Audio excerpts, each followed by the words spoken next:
All right, welcome everyone. We're Semblance of Sanity. I'm Caleb. I'm Jacob. And we're here for Andor, episode 2. Let's go. Star Wars. Yes. But with a bit of a tension thriller character drama focus. I love it. Yeah, I love 5 BBY. So we have an empire that is almost at its apex, but it is not in every single corner of the galaxy. No. It almost is kind of terrifying to think that, like, because of the scope of how limited things are, we don't know how widespread the empire is really yet. Because keep your head down, and everything will be fine. Everything will be fine. Just spin a story. Just tell me, we were out drinking last night, but we decided, let's go home and drink. Right. Yeah, we have a whole thing there. That might pay off. But the thing is, Cassian is an unlucky guy. Like he is an holy unlucky shit. guy. Ever since the beginning of the episode, they make a point that, like, no, you missed your sister by like a few months.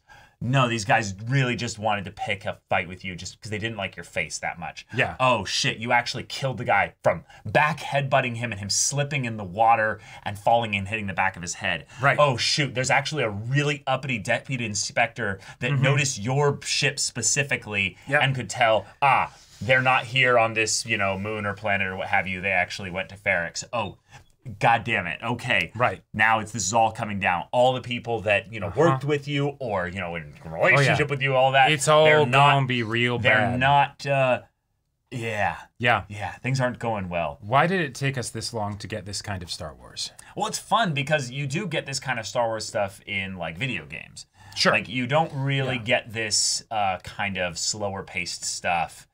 Focused on the character interactions, things, maybe outside of a couple Mandalorian episodes. Basically. Yeah.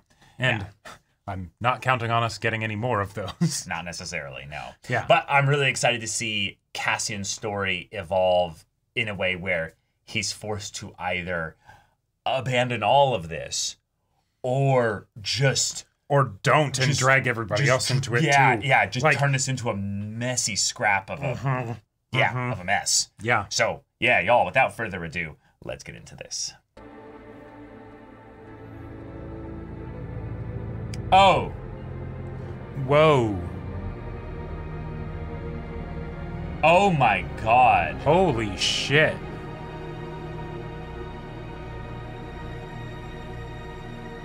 Whoa. Planet has been gutted for mining, like... Yeah, there was a part of me that was wondering, resources. like, why are all the people in this, like, little village so young? Yeah. You know? Why don't we do something fun tomorrow night? That was our plan. Just lock up the back, I'll take care of all this. Thank you. Yep. Oh, shit. Oh, shit. Yeah.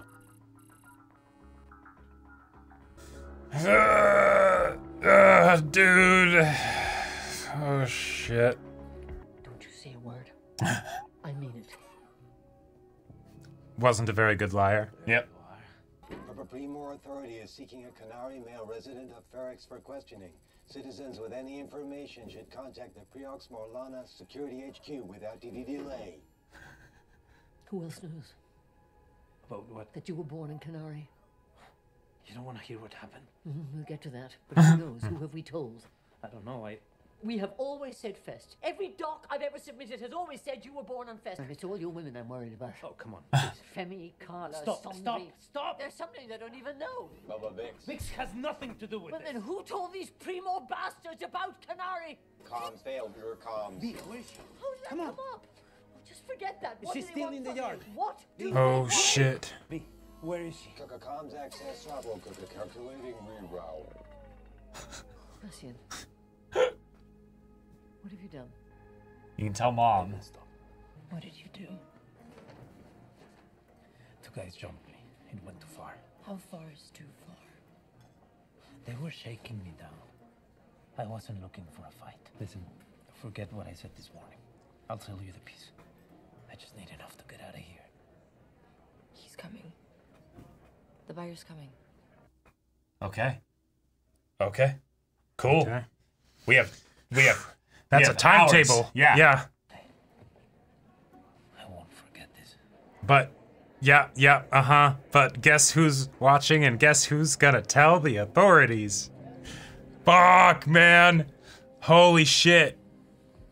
And of And course he- she pushes off his hand right. Right when, yeah, Please. uh-huh. Oh my god. Oh my god. Fuck.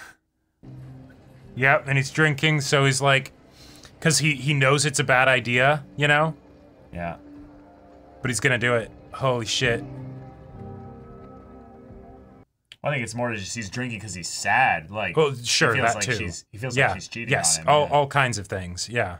Insurrection, destruction of Imperial property, assault on an Imperial soldier. Check the database, see if there's anything about Canary. We have a suspect? Not sure yet. We're about to get an image. Nice. Much younger. Ah. Brought her in. Yep. See if this is the same person. Mm-hmm. Who is it? Is it too late?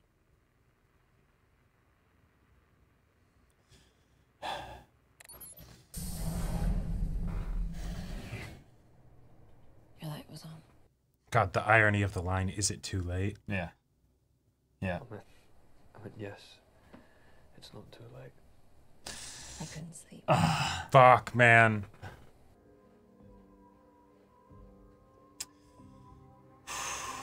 So. Well, that's fun. Yeah. That's real fun. Mm-hmm. A dangerous mobile suspect in a very serious crime. Couldn't agree more, sir. Tempo is crucial. Velocity in the service of inspired leadership. Is there a worthy substitute? I think not. One suspect. How many men do you think we need? I say 12, sir, just to be prudent. 2 men dead. Line of duty. Colleagues. It's outrageous. Exactly. The thought of anything less than full engagement on a case like this Unconscionable, sir. Dereliction of duty at the minimum. would be, wouldn't it? Take it slow, the wait and see. It's a plague on discipline. Face your men, yourself. And now he stokes all his knowing worst less tendencies. than you possibly could. I've been saying all along we need a stronger hand with these affiliated planets. There's Fuck. thing out there, sir. Corporate tactical forces are the Empire's first line of defense, and the best way to keep the blade sharp is to use it. Holy shit, this guy's nuts. So, well, The eyes. Yeah. thank you, sir. Holy shit. You are going to hear it. Yeah. Maybe he won't. Maybe that's the thing. Yeah. Is that it's going to work extremely well. Well, Sending yeah. 12 men plus Holy the 2 shit. of them. She's dead, isn't she? I mean, it's going to be bad. Oh, is he? He's not even gonna be home. No. Oh shit. I love it.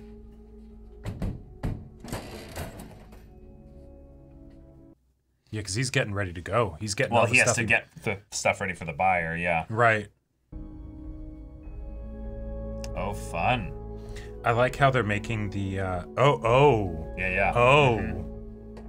But like the way they've taken the tech from like the original movies that was, you know, a product of its time and all that stuff, and yet making it feel like it still does fit and make sense within this world. I really like that.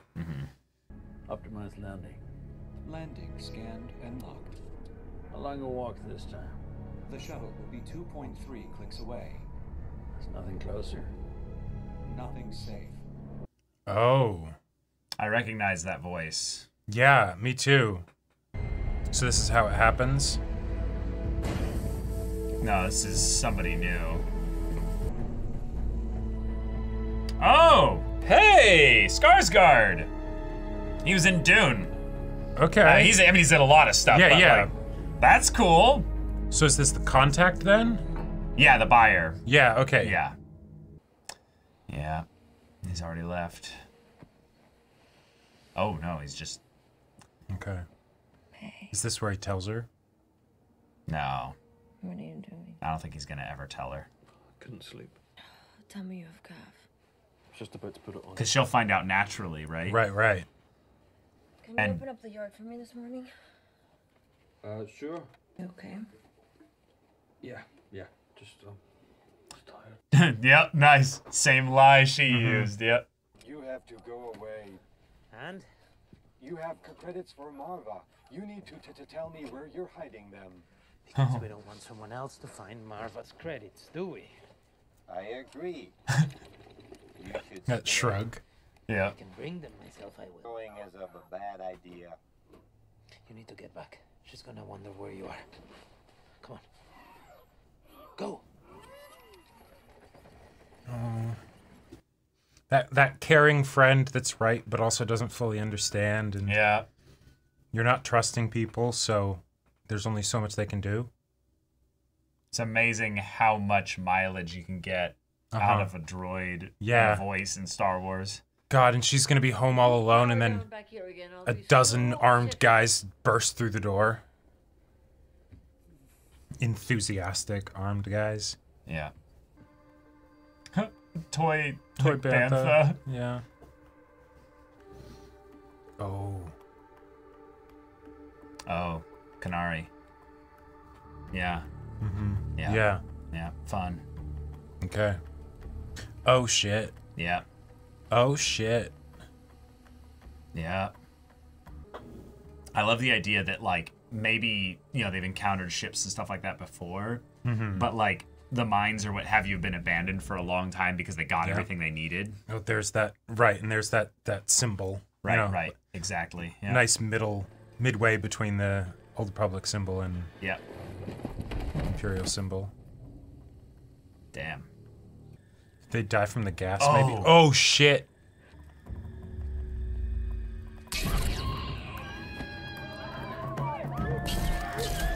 Shit. Fuck.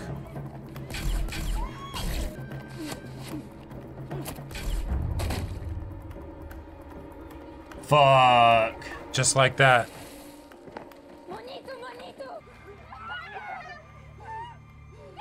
Yeah.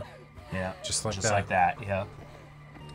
So is this where he gets the device and he just holds on to it secret for all this time? Maybe.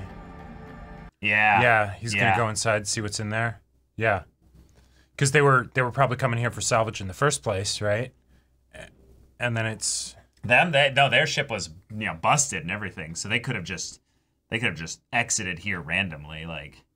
Oh, you mean like they were coming for salvage. They were coming to the ship for salvage. Yes. You got a minute? I'm looking up Canary. What's that? Yeah, he never heard of it either. Canary. Is that an Ugnaught? Rim. Abandoned after Imperial mining disaster. Ah, mining disaster. Everyone died. Abandoned and considered toxic. Imperial prohibition. Was. That's what it was. Ooh. All right, now here's the corpo. Shit. The corpo shit. Cassian Andor. Not a recent image, but the best we've got. He may not appear to be a formidable opponent, but 2 of our men are dead having made that mistake, and maybe some local residents who are less than enthused with our presence. You may remind them that there's a territorial forum once a month where they are free to make official complaints. Jeez. Yeah. There's not much left to say. You've kind of already said it, right? Yeah. There comes a time when the risk of doing nothing becomes the greatest risk of all. Oh. It's just one of those decisive moments, and I can't imagine a team I'd rather share it with than all of you. Best of luck to us all. Yep.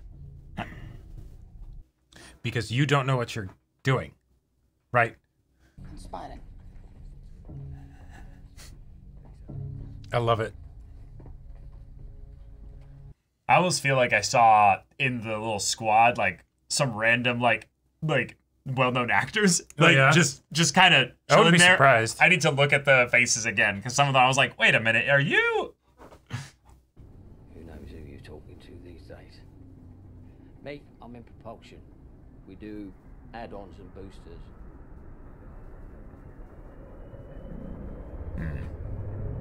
Oh. Yeah, never know who you're talking to. If you can't find it here, it's not worth finding.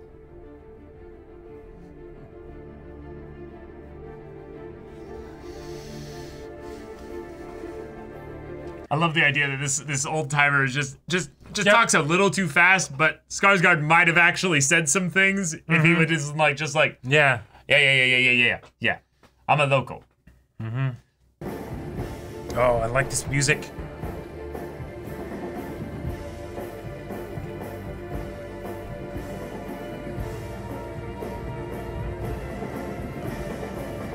And episode end? Yeah. Yep.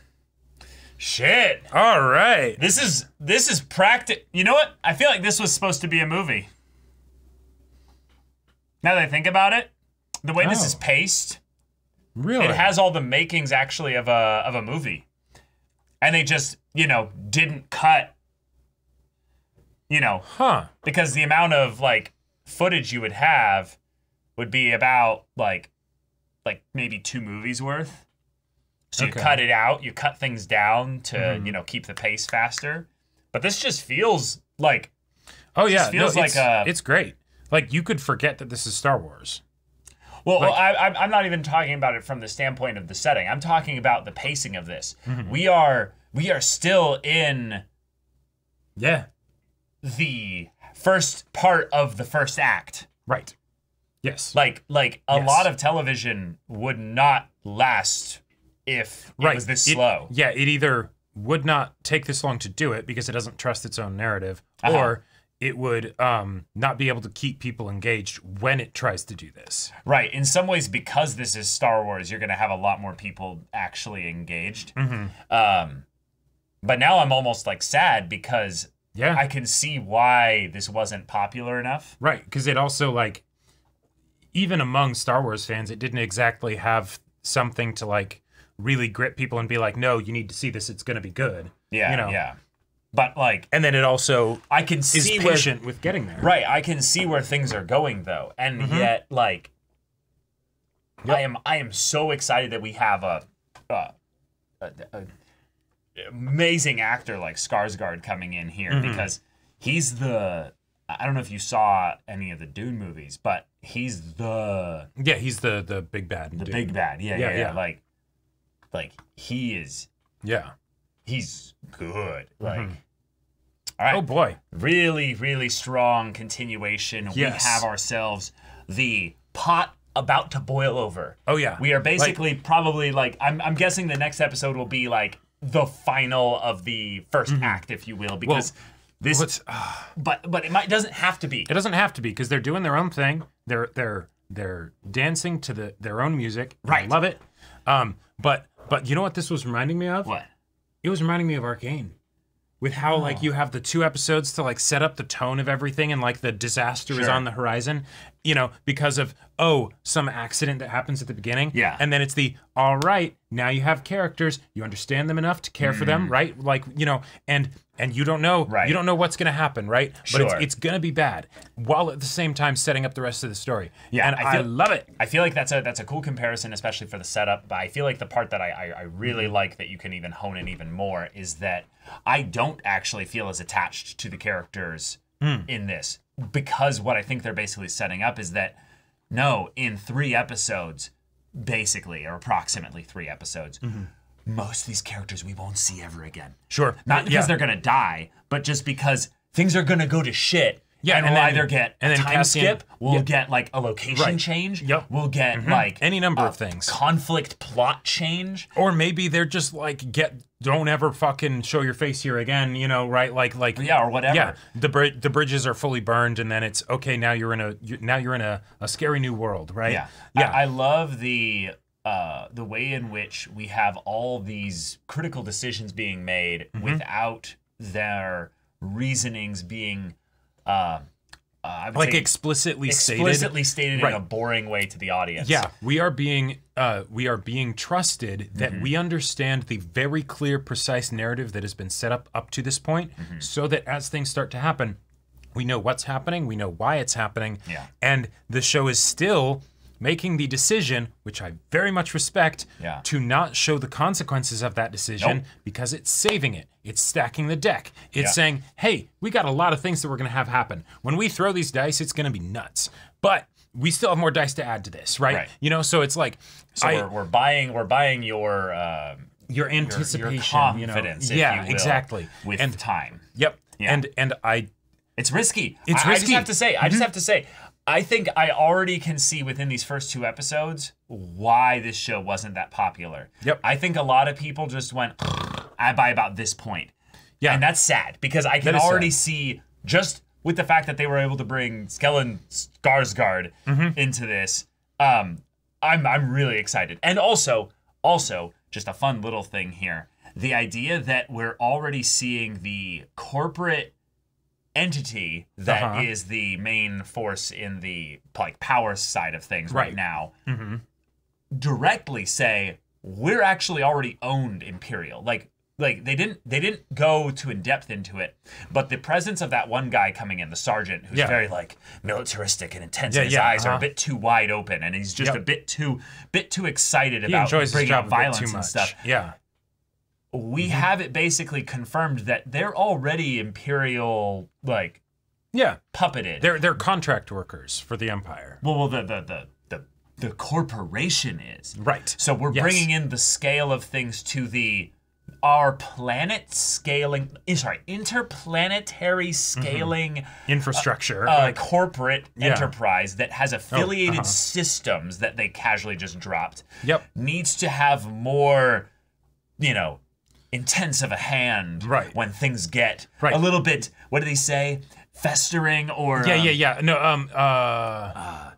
he used the word of like things are pockets of rot are basically starting to come about, and that feels so Imperial. That feels so what the Moffs would talk about in episode 4. And yet there's probably like a single Moff that this entire corporation answers to, right? Like, it's like some this corporation is the middle management, like, and we have little people who, report to the middle management about to get off on, we're going to go find this fucker and we're going to go kill him. Because he killed 2 of us, exactly. Oh, if people, think you can bring up the monthly complaint, thing there. Right. Oh my God. Like okay. Like we're in a military state, but on a galactic scale, and these people have the guns, and they're coming in and being like, "We get to go and do our thing." Yeah, and I love If you want to go back to A New Hope, Star Wars, right? When it wasn't even called A New Hope, it was just called Star Wars. Yeah. You get that opening shot with the ship and the bigger ship, right? Like that, and back then with everything that people had seen, that communicated that sense of scale and wonder and awe and all of those things, right? Sure. That are lost today because we have, because of effects and things like that, right? It is very hard to communicate something like that.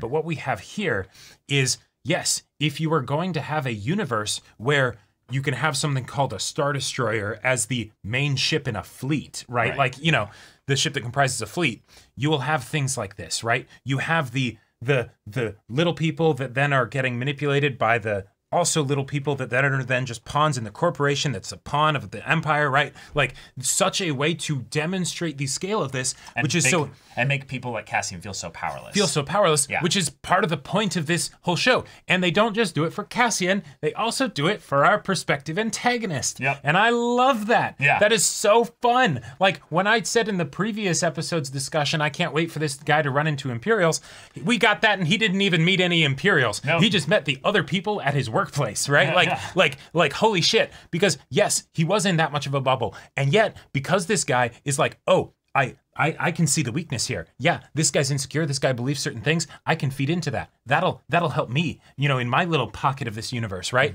And so as a result of that, yes, when he sees what it is actually like for the people that are boots on the ground, because you do have good instincts and you're like, yes, I should be a part of this if I'm going to, pass the decision that this should happen. I can already see that this guy's like, oh, yes, you should come because you make a great scapegoat if we do anything wrong. Oh, absolutely. We were just following his orders. Yeah, we're following his orders. And yet when he comes here and he actually sees, because he did have good instincts to show up and go along with this, right?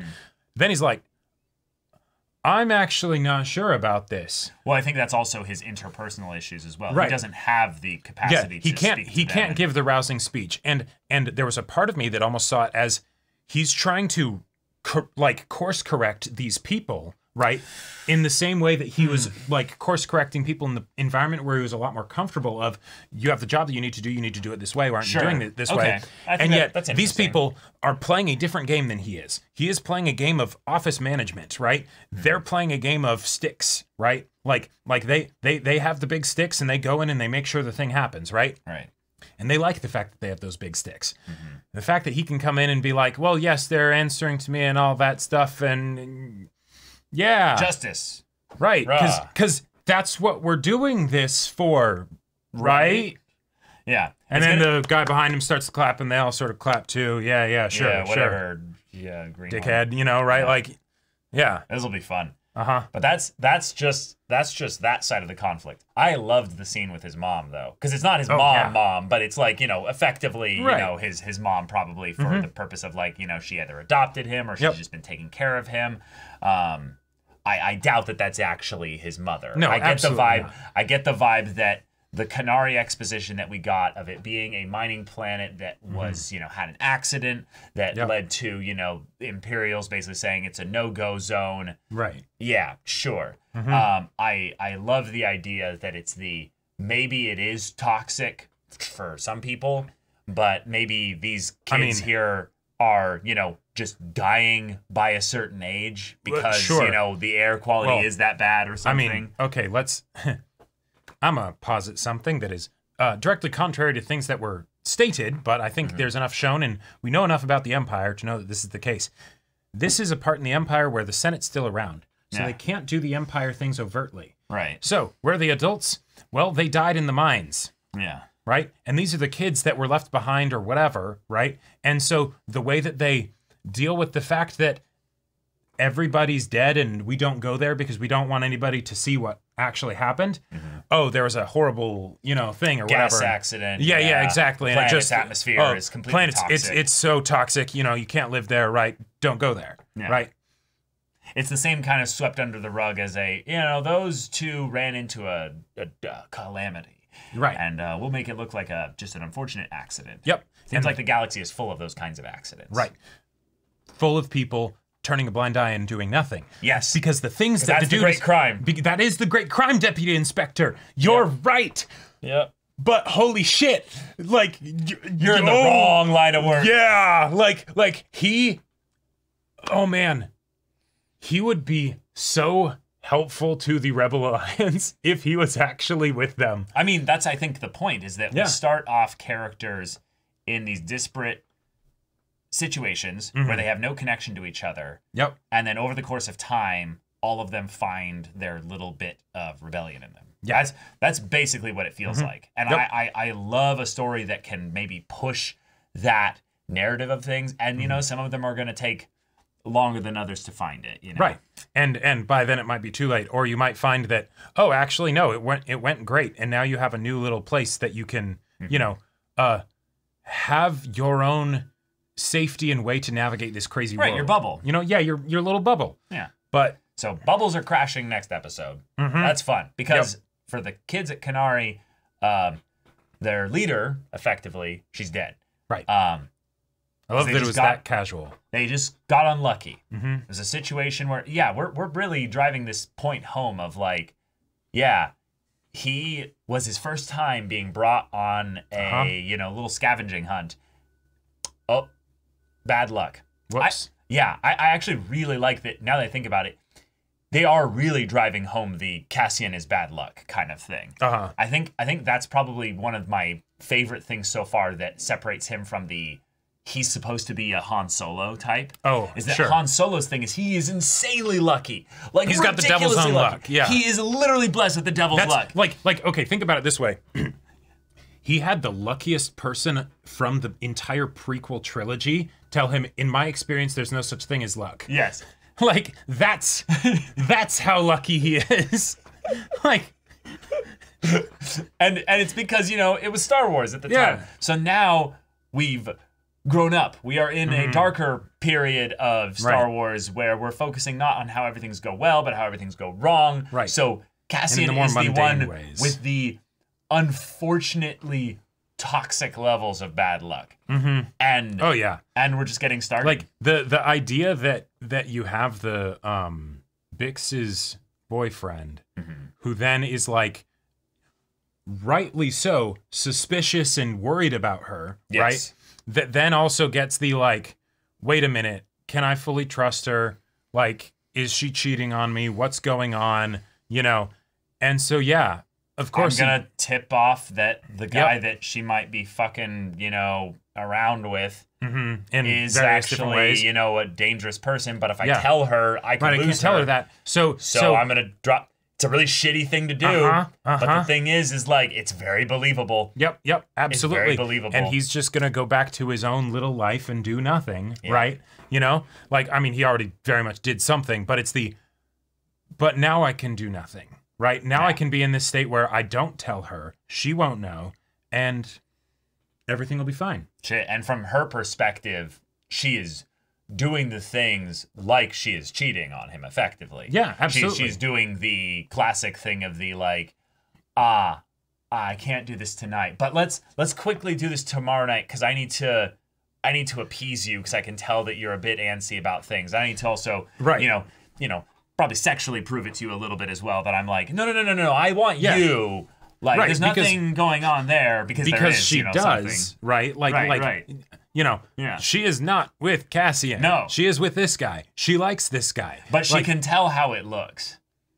Yeah. That's why she's going extra, And because of everything that's happening, she's kind of getting roped into the whole Cassian thing too. God, yeah. She's doing her best to make sure that she can also be in her bubble. Where not just that she can look the other way, where there won't be anything to look away from. Right? Where it's just, you'll be gone, you'll be out of here good, and I'll be able to keep trying to make my way in the universe. Get that little slice of happiness, right? And then all this within the, like, feels like the aura of this character feels straight out of Darth Maul landing in Tatooine. We have a fancy ship with a, you know, AI autopilot.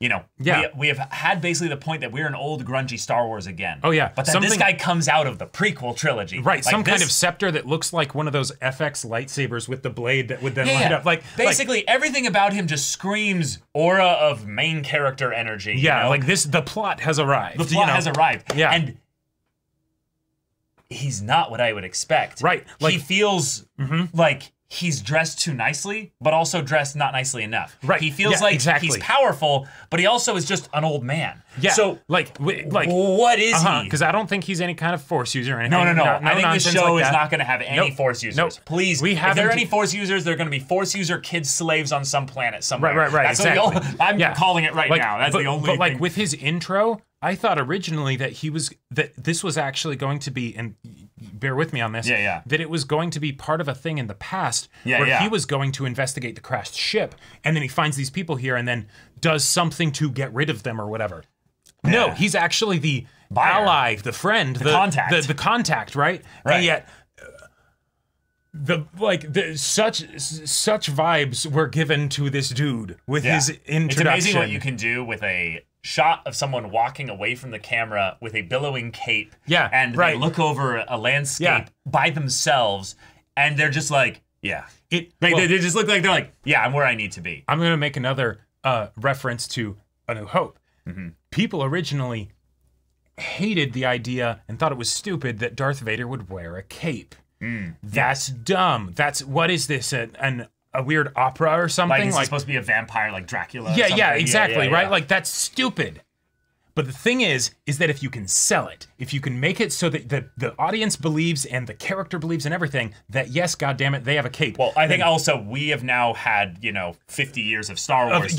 Being able to adjust to that. So now when we see a character like this, we go, oh shit, right? We get force tingle. Not literally, but you know what I mean. But there's something about this dude, right? Like he's going to have a big impact on his story. He's also the clearly a highly the big name actor that they're like, okay, no, you are not just gonna we're getting you because also you're gonna play an important role. He's our Alec Guinness in this story. Exactly, right? And yet I don't feel like I can trust him, so I also I don't trust him at all. So I also feel like in this story where you have already more than two sides because of all the different people that are Yes. trying to just make themselves safe. You then have what feels like a third actual side that then just entered the mix. And I love that. I feel like I've been saying that statement a lot with this show because I do. It's great. Yeah, have this character get their moment in the next episode because I love that we almost kind of awkwardly didn't give him a moment. Right. He's still like, he's this crazy, like, awesome character that has this awesome introduction, and yet he's still, you know, subservient to the public transit system. We don't know who he is. No, right. But, like, you know, he still has the bit where it's like, oh, they're having the, you know, the ships that are taking you from wherever you landed to the city are circling above because, you know. Yeah. This place is dystopian, you know. It's a bit depressing.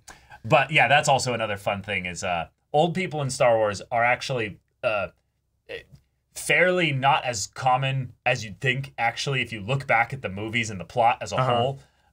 It's not really until the sequel trilogy that we get a nice, consistent contingent of older characters, because most of the characters have to be young, attractive, strapping people and stuff. And what this guy gives me the vibe of is someone that's got, like, a lot of money, for one, 2, a lot of influence, and 3, a lot of story, like a lot of experience. He has lived. He's lived. Yeah. Now, what we know about this time frame is that anybody above a certain age was from the old Republic. Yeah, remembers the start of the Empire. They remember things before Palpatine. Yep. So the idea that this person spent the majority of his life in the Republic. Yeah. It just has me going like, oh yeah. I am excited for this, because if you think back to the original series of Star Wars, Obi-Wan killed immediately. Like, he's barely gets any time to talk about the old time, and that time when he does talk about the old time is his best scene in the movie.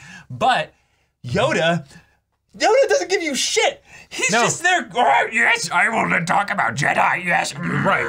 And it is basically a comic character except for his bits of wisdom. Yep. So Luke, Han, and Leia and Chewie and the droids, they don't really have that connection to the old that we even get hinted at.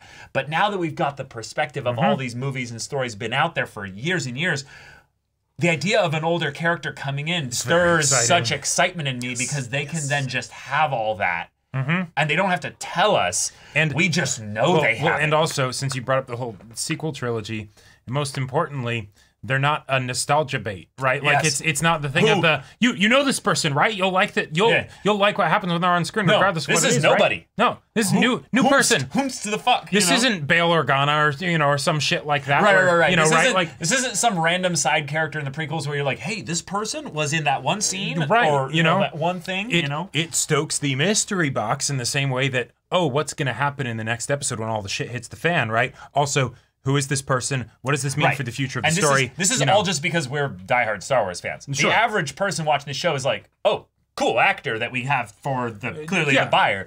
But they don't necessarily jump to think about all those other things, because they don't keep the entire, like, 50% of the Star Wars canon in their head just for fun. Right. You know? So I'm really excited for the next episode to have this character be the hammer that kind of comes in and knocks things into exciting bits of movement. The thing is that that's what I would normally think that he's going to be, and yet we already see a hammer of 12 pissed off dudes, that is rapidly approaching, right? So it's like who knows? Who knows what's going to happen? It's going to be fun. Yeah. But y'all, thank you so much for watching this episode's reaction and discussion. If you want to see the next episode's reaction and discussion right now, though, go check out the link in the description below. For our Patreon, you get on early access there. You can watch full-length timer reactions there, and all this comes with Discord access, so you can chat with us in the community there about this show, about Star Wars show, other Star Wars properties in general, and also be sure to check out our Twitch channel. So yeah, if any of that interests you, we'll see you there. But until then, we're Semblance of Sanity. I'm Caleb. I'm Jacob. And we'll see you all next time.